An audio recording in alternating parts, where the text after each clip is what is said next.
has been brought to you by AT&T. In long-distance services, information and network systems, telephones, and computers, AT&T is the right choice. Cold-filtered Miller Genuine Draft, proud sponsor of the U.S. Olympic Training Centers.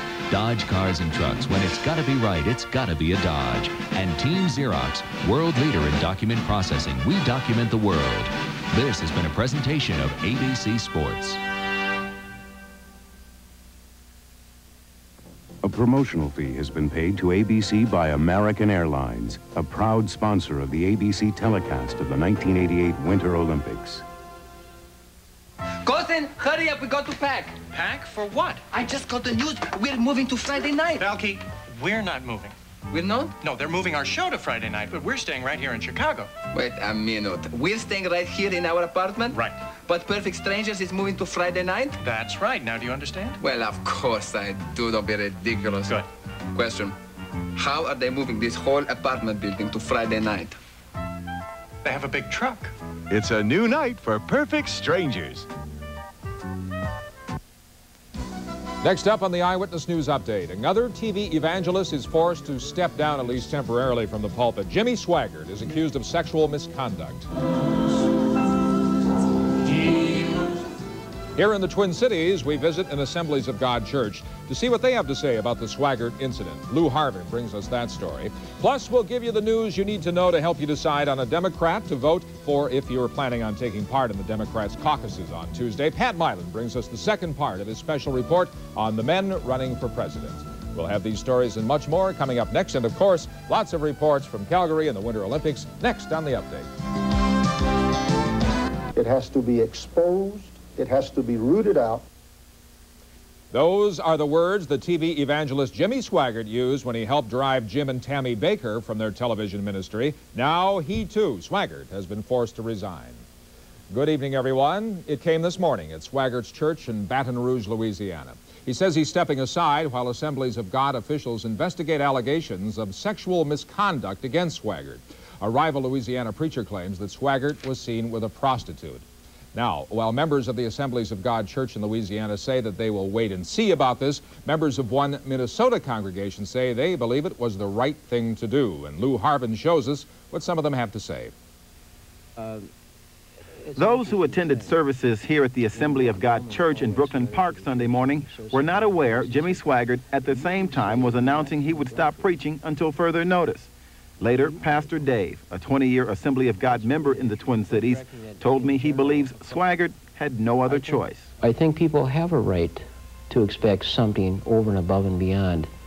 When we talk about people who are in leadership that are saying that we need to live or conduct our lives in a particular fashion, I think people in general have a right to expect that out of that leadership. Pastor Young Tao at the Minneapolis Assembly of God Church believes Swaggart should not step down, even temporarily. Tao says that's because of Swaggart's worldwide influence. I think that he should continue his ministry to the world. It was only a year ago Swaggart sharply denounced fellow Assemblies of God evangelist Jim Baker for committing adultery. Swaggart supporters say, unlike Baker, Swaggart has done the right thing, not hesitating to admit his mistake. Lou Harvin, Channel 5, Eyewitness News. Well, former TV evangelist Pat Robertson was campaigning in the South Dakota area today, in the South actually, when he found out about the Swaggart incident. Robertson was asked if he thought the resignations of the Bakers, and now Swaggart, will affect his chances to become president. Gary Hart let the Senate down, and so did Ted Kennedy at Chappaquiddick. I don't think that's hurt Bob Dole's chances any, so, you know, I've got to go. On another matter, at least two other presidential candidates are attacking the results of the latest Minnesota preference poll released today. The Star Tribune poll, conducted more than a week ago, shows Republican Robert Dole and Democrat Michael Dukakis leading their respective fields. On the Democratic side, the poll had Dukakis leading by 7 points over Richard Gephardt, with Hart, Jackson, and Simon trailing. On the Republican side, the poll gave Robert Dole a commanding lead over George Bush, Pat Robertson, and Jack Kemp. Kemp was the only candidate campaigning here in Minnesota today in advance of Tuesday's caucuses. He rejected the poll results as misleading because he says the survey is so old. Well, it's not accurate. They took the poll after Iowa, and it's just not accurate. A lot of things have happened since Iowa. New Hampshire. On the Democratic side, Paul Simon attacked the release of that poll as misleading and a disservice to the caucus process. Simon's campaign says the poll gives a false impression of the race and may discourage participation in the caucuses. If you participate, who are you going to vote for in Tuesday's Minnesota caucuses? Well, last night we profiled the Republicans, and when we come back, I'll look at where the Democratic candidates stand on the issues. Well, there won't be any miracles or medals for the United States hockey team. And I'm Steve Hartman, live in Calgary, where we'll have the story of some Minnesotans helping their fellow hockey fans. That's next on the Eyewitness News Update.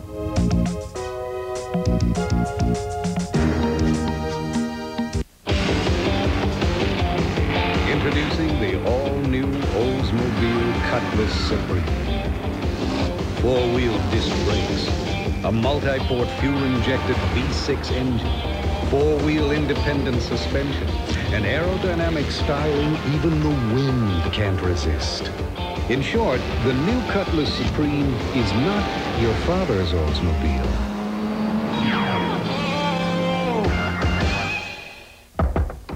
Hey, you ready? I'll be right out. I see your priorities haven't changed. You notice my new Fisher system? Yeah, I suppose it's got everything. Yeah, hi-fi VCR, stereo TV, dual cassette deck, 240 watts of power. The disc player holds 5 CDs. Okay, how much? Hey, I'm a financial advisor. I went to Best Buy and bought it right. Come on, Dave, how much for the Fisher? Hey, I rent those skills for a living, Stu. Make an appointment. It's Dairy Queen, an American original, with the home-style double burger with cheese. 2 thick, juicy home-style patties with melted cheese. It looks, cooks, and tastes like homemade. Then try the Dairy Queen Blizzard flavor treat. So thick you gotta spoon it up. Have one blended with a candy bar, cookies, fruit, or nuts. The Blizzard at Dairy Queen, an American original. We treat you right. Tonight, we look at the Democrats and where they stand on 3 important issues: the deficit, education, and trade. Our political reporter, Pat Milan, has our profile of the Democratic candidates. The group of Democrats running for president share many of the same views. They have different ways of accomplishing their goals, but the final goal in most cases is the same. As far as the deficit is concerned, Mike Dukakis would cut the deficit by telling the IRS to get tougher on taxpayers. Dukakis says 1 out of every 5 taxpayers is not paying his or her fair share. Dick Gephardt believes that waste and fraud cost the government $30 to $40 billion a year. He would eliminate it. It would also cut defense spending and tax oil imports to a tune of $5 to $8 billion per year. Albert Gore, like Dick Gephardt, would cut waste and fraud and says he would stop borrowing the $500 million a day that the federal government borrows now. Paul Simon says he would stop Defense Department rip-offs, which he says have amounted to $100 billion just in the last 7 years. Gary Hart and Jesse Jackson are the only candidates who have actually submitted written federal budgets that are balanced. On education, each candidate has promised more help for students who want to go to college but cannot afford it. Each Democrat promises to substantially wipe out illiteracy by the year 2000. Jesse Jackson has promised to double the federal budget for education. Paul Simon is opposed to the tuition tax credit. The credit would serve as a deduction for parents who pay for their children to go to private or parochial schools. But Simon says it would hurt public education. On trade, Michael Dukakis proposes some short-term trade barriers for products that come into the United States, and he would expand the world market. Dick Gephardt campaigns almost entirely on the trade issue. He says he would close the U.S. market to any country that does not open up to U.S. products. Any tariff to a United States product would also find itself tariffed here. Albert Gore is against protectionist policies and says he wants American products to perfect rather than to rely on trade barriers. Jesse Jackson says American labor should not have to compete with slave labor. Gary Hart says the United States should stop promoting a world where nations are too poor to buy American goods and then too backward to serve American markets. We've only given you a thumbnail sketch of these candidates. Each campaign can provide you with reams of material. All you have to do is ask. If you want to know more about any candidate, they all have Twin Cities offices, and they are listed in the phone book. Pat Milan, Channel 5, Eyewitness News. A very sad day today for friends and neighbors of the Brahm family of Rochester, Minnesota. Nearly 1,000 mourners came to the Pax Christi Church to bid a final farewell to the family found murdered last week in their home. Bernard Brahm, his wife Paulette, and their children Diane and Ricky were found in their night clothes. They had been axed to death. The couple's 16-year-old son David was arrested and charged with the 4 murders. Mourners, including many schoolmates of the children, filled the church to capacity to pay their last respects to the family. Well, tomorrow morning, before you get in the old car and head out to work, think about finding another route if you usually travel Highway 12. And don't say we didn't tell you, because there are the signs right there with the bad news. It's all part of renewed construction of Interstate 394, which we now call Highway 12. It'll be closed to just 2 lanes in each direction starting tomorrow morning. You are forewarned. Still ahead, why other companies may have sneaked toxic waste into an already polluted river just a few weeks ago. And from pollution to pristine mountain air. Later, you can see picture postcard hotels come to life in the mountains near Calgary on the Eyewitness News Update. Well, Gerald, it's almost time for Highland Super Sale. Let's see, the Johnsons are here. The Willans? Wait a second. Where are the Crumples? Announcing Highland Superstore's Super Sale, a sale where prices on many items are marked down so low, some people won't let anything stand in their way to get there. Can't understand it. The Kreppels missing this sale? Frank, do you hear something? Nah. Gee, I wonder if they forgot.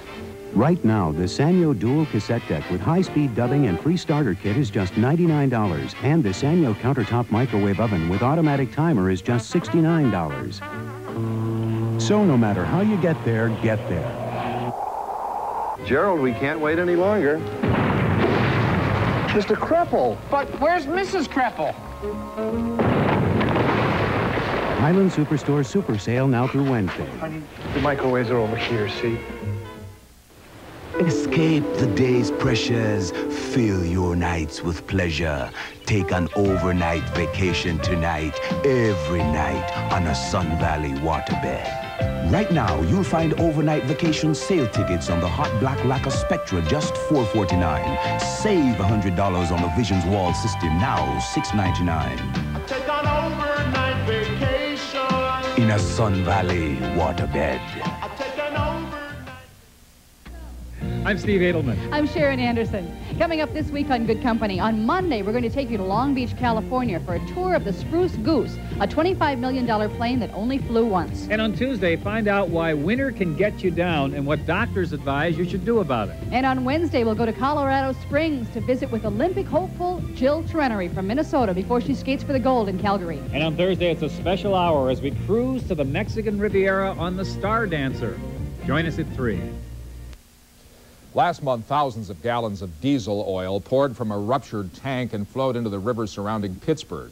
That spill threatened drinking water in 6 states. Well, now a report shows that the spill may have been made much worse. Water quality experts say that other companies may have taken advantage of the spill by dumping cancer-causing solvents of their own into the river.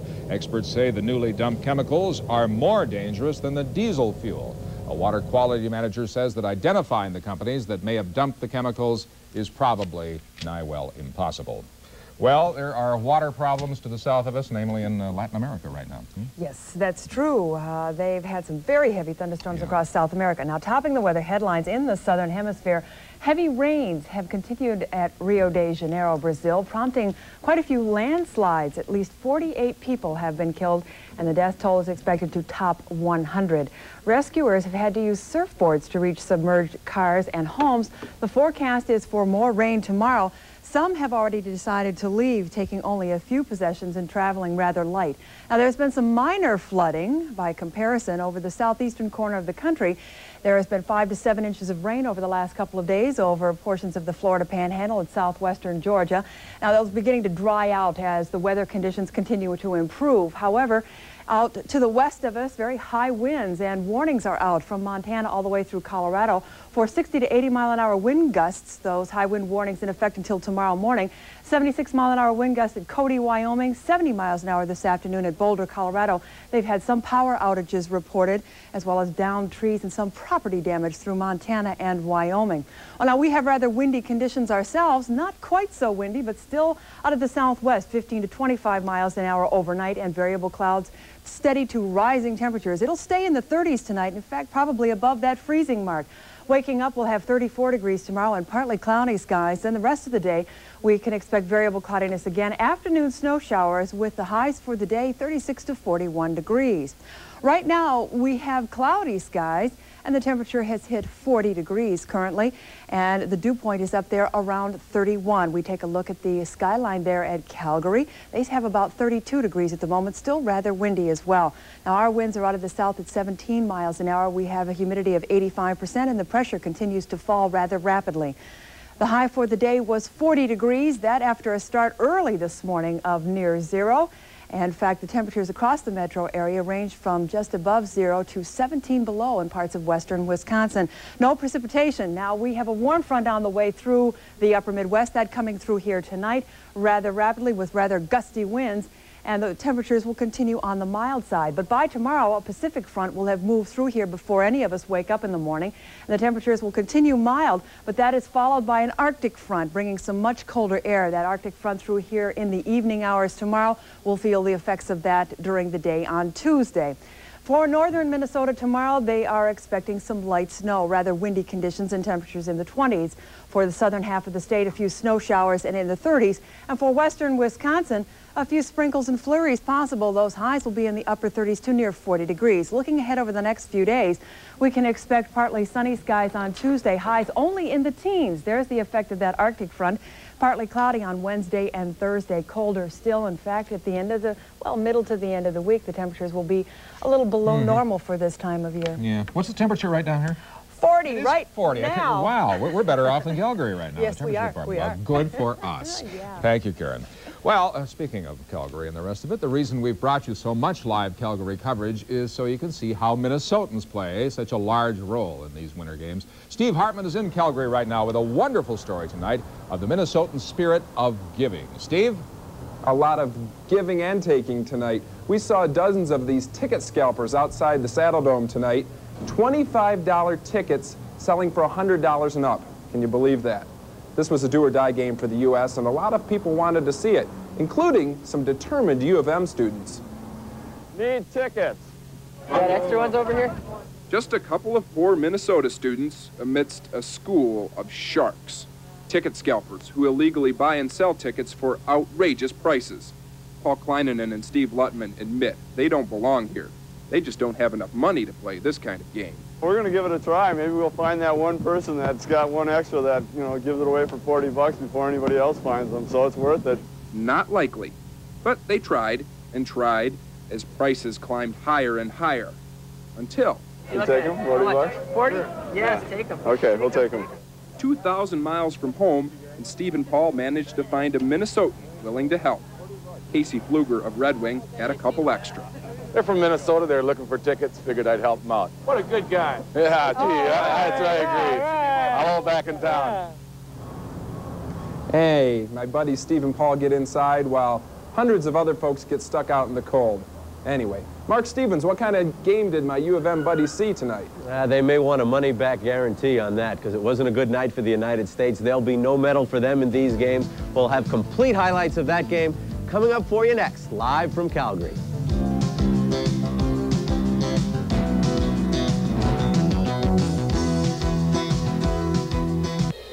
When you're driving for the gold, you go all out. And right now, your Lincoln Mercury dealers celebrate that same spirit with their Drive for the Gold event.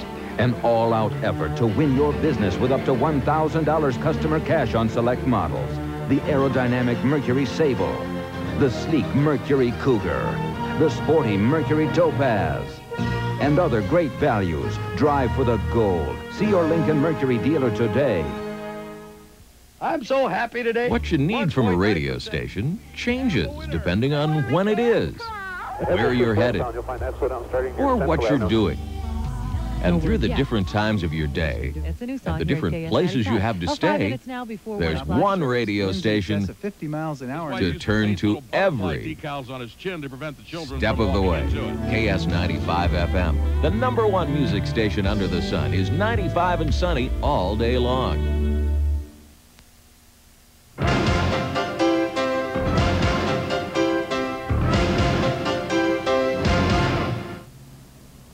Oh, a rough night for the United States as we welcome you back to Calgary. There'll be no miracles and no medals for the United States hockey team here in these games of 1988.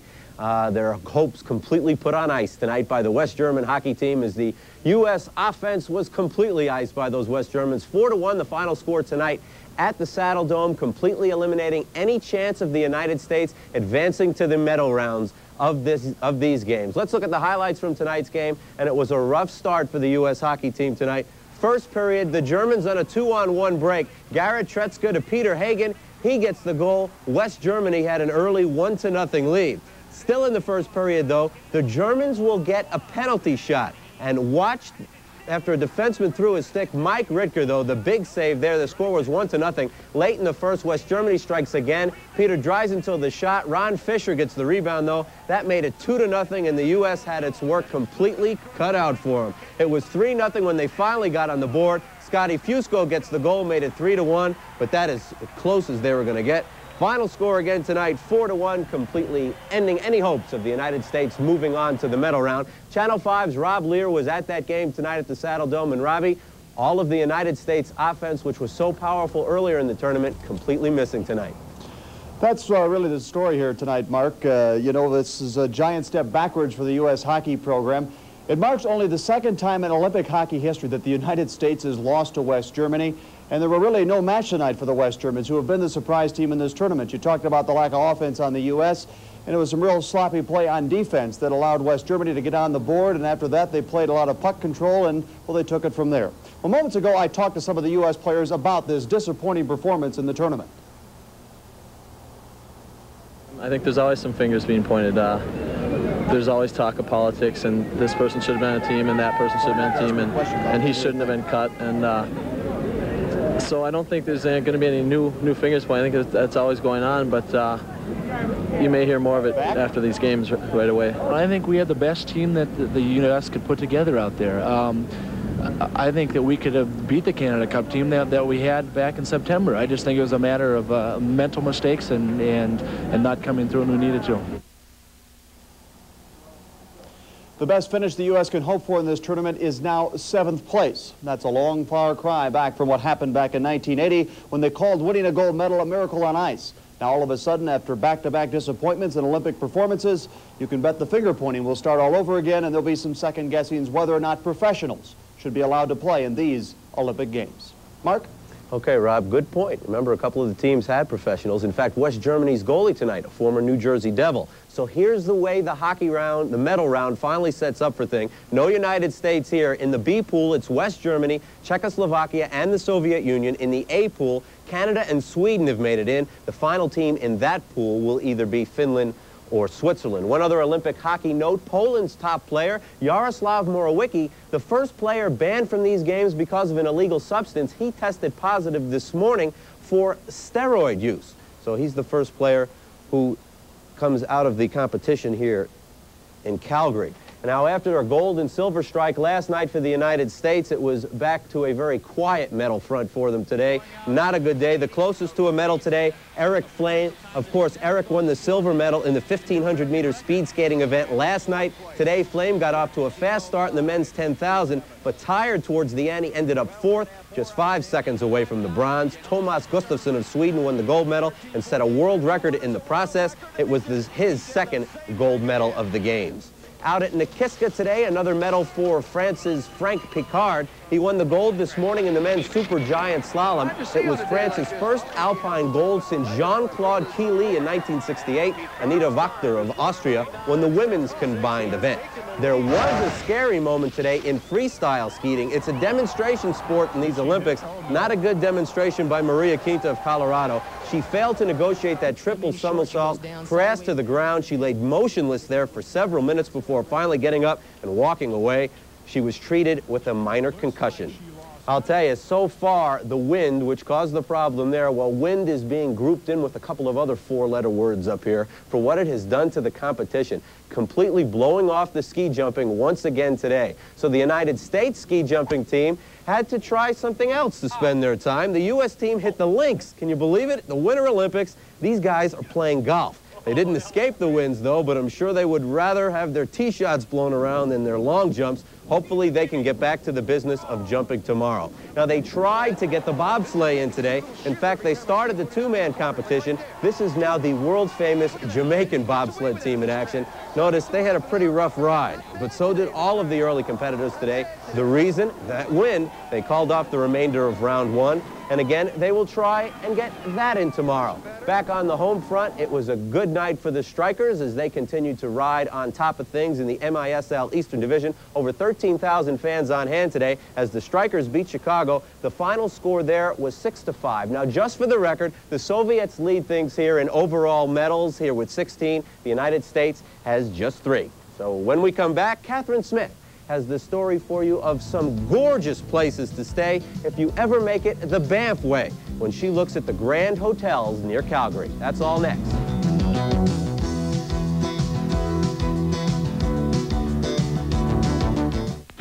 morning. Well, it's a great day if you're into traffic.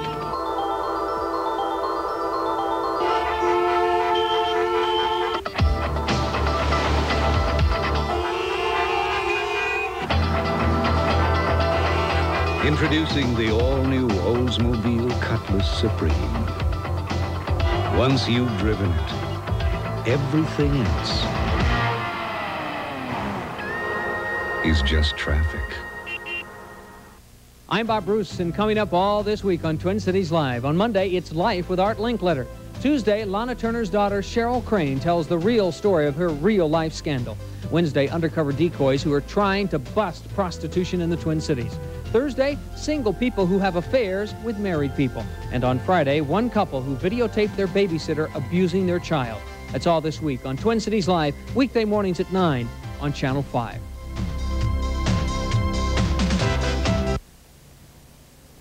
As you look live at Calgary, imagine how beautiful it must look from the mountains in the daytime.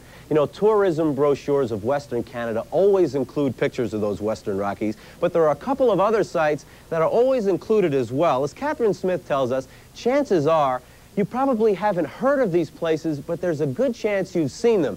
They are Canada's 2 premier mountain resorts. If it looks like a postcard, or maybe one of Uncle Joe's vacation pictures, that's because the Banff Springs Hotel has been the model for millions of photos. And if it's not the Banff Hotel people come to see, then it's the other resort in the area, the Chateau Lake Louise. I meet hundreds and hundreds of people that say, it has been my lifelong dream. You know, my parents told me about it. My grandparents were here once, to come back and to see what this is all about. But you'll notice that Jack Boehm is manager of the Chateau. It's a hotel that's become a part of Canadian heritage. Built by the Canadian Pacific Railroad in 1890, the first chalet offered guests simple hospitality with a spectacular view. After a fire, the first chateau was built, but another fire destroyed that building, and in its place came the modern chateau. For Jack Boehm, it's work, home, and a little corner of paradise. I love it here. I don't sort of say, wow, I've got to get out of here. I feel cabin fever. I feel trapped in. We went into the hockey game in Calgary last night, and I couldn't wait to get back. It's not difficult to see why, and it's these views that draw visitors here from all over. Well, people had told us how beautiful it was. So we did have an idea, and we're used to winters back in New England, so we kind of knew what to expect, but it does take you by surprise. It is very spectacular.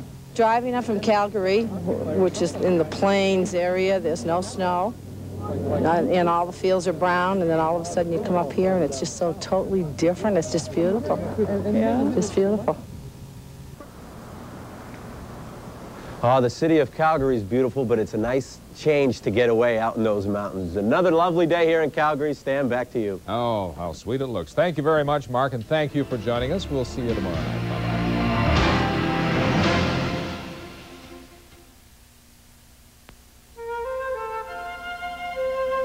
We haven't missed a morning in 7 years.